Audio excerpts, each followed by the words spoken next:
Hello everybody, hope you're all well and welcome to the channel. This video is actually been inspired by one of my viewers who sent a question in a little while ago asking what kind of gear do I wear when I'm out on the bike. Not necessarily what the most expensive gear is, how much I spend on it, what brand is it, that kind of stuff, but what do I actually wear. But before we get into that, I just want to say a huge thank you to every single one of you. Over the past couple of days, I've just reached 1,000 subscribers and I couldn't have done that without you and all your support.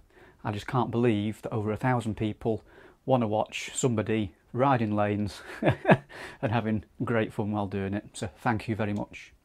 But back to today's video. So what kind of gear do I wear? Starting from the base layer and moving out to the jacket, helmets, boots, trousers, etc. What do I wear? Well, it depends on what I'm doing. I've got two different setups depending on whether I'm commuting to work or whether I'm going out to enjoy a ride. So let's look at going out to enjoy a ride first. Normally what I'd do is I've got a base layer on, which is exactly the same as what I've got on here now, but I've got 2 or 3 of these. If I go away for a couple of days, I've got spares, really lightweight, really thin, nice, comfortable base layer. If it's cold, I've also got an Under Armour, again a base layer, but it's more like a jumper, this one. It's quite warm just on its own, it just gives you that extra layer of comfort if it is cold. Then if it's really cold, in winter, like what we're going into now, I also wear something like this here. Now, this can be useful if you are touring as well, because you've also got a hood if you're camping. Normally what I do when I'm riding, I tuck the hood in, and then I won't do it now, but I'll just put the jacket on. This is really warm, just a nice, simple puffer jacket, covers the arms, covers the full body, lovely and warm. I use this instead of the thermal layer that comes in my main jacket. What I've found over the jackets I've used previously is if it does come with a thermal layer, it's not generally the best thing in the world, so I normally take that out and use that puffer jacket instead. So let's take a look at my main jacket. Now, the jacket that I'm using is from RST. Just a nice, well padded, nice armour in the back, nice armour in the elbows here. It does come with 3 layers initially. You've got the outer layer, an internal rain layer, wet weather layer, and then also inside that normally you've got a thermal layer as well, which I just get rid of because I don't find it too great. If it's raining, I can leave that in. If I go out for a day, I can also take this rain cover out if I know it's not going to rain like in summer, and then this particular jacket, the ventilator, it's called the ventilator, becomes really, really nice to ride in hot weather. Moving on to the pants. Same sort of thing. Again, just happens to be RST, comes in 3 layers. The outer layer, inside you've got the rain layer, and also a thermal layer which can come out again as well. The thermal layer, I don't actually know where it is at the minute, I need to find that shortly, but I do actually use that in winter, particularly for commuting, if I ride through the winter. So again, nice simple pants. The jacket was somewhere between 100 to 200 pounds, that kind of area. These are between, again, similar sort of thing, 100 to 200 pounds.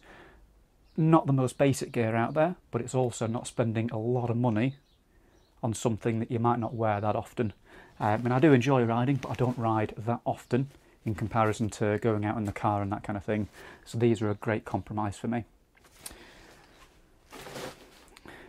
So that's what I wear when I go out trail riding, camping, on tour, that kind of thing.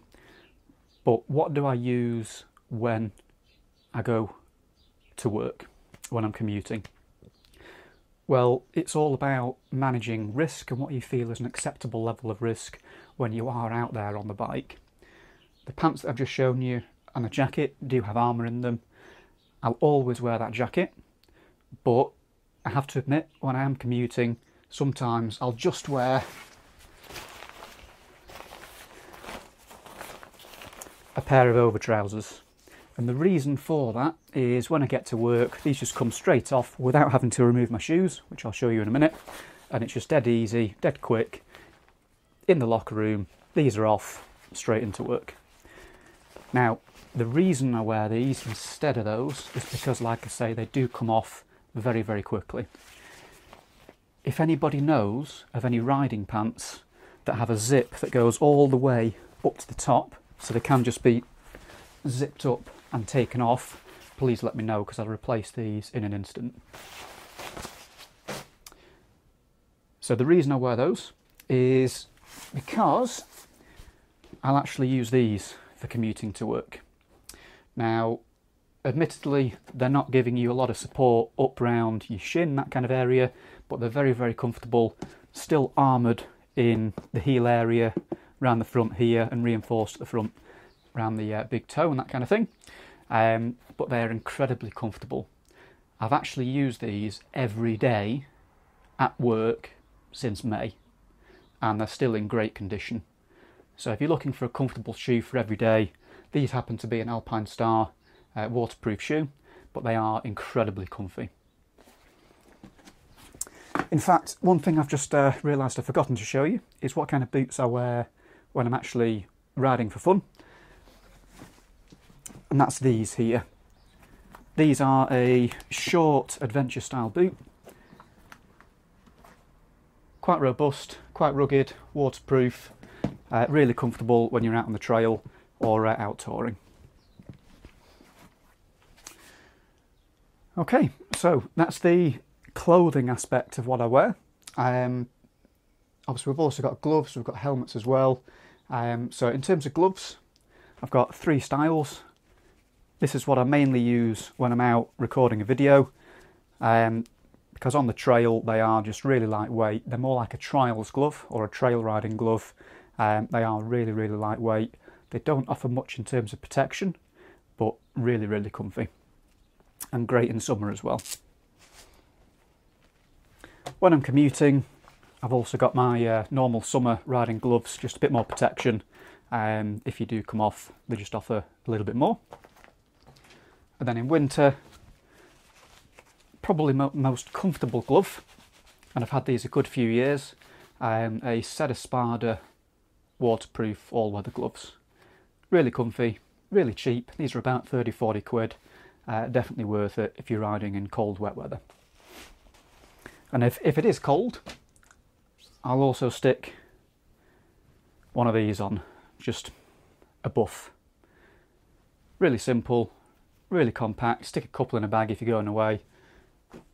Dead simple. In terms of helmets, the main one that I use daily is the Rode helmet here. This is the one you'll also see me wear when I am recording, because it has the GoPro mount on here. I've not fitted one to this helmet yet, but this is a more adventure styled helmet. So if I am just going trail riding for fun by myself without recording, I'll just use that. But if I am recording, I'll accept that I'm going to get a little bit hotter, because there's not as much airflow in this helmet, because I've got the GoPro on there. And then occasionally, you can just see at the top there, I've not talked about it here because it's something I don't do very often at all, but I've still got my trials helmet if I do end up borrowing a bike for the day and enjoying myself there as well. So there we go. That's the full list of gear that I use on a daily basis for commuting, enjoying myself out on the trails, etc. Again, thank you so much over the past couple of years for your support. And like I say, reaching that 1,000 subscriber mark, I can't actually believe that we've got there. But no, thank you seriously for watching. I hope you've enjoyed this video. If you have, hit that like button down below. Consider subscribing as usual, and I'll catch you in the next one. Bye for now.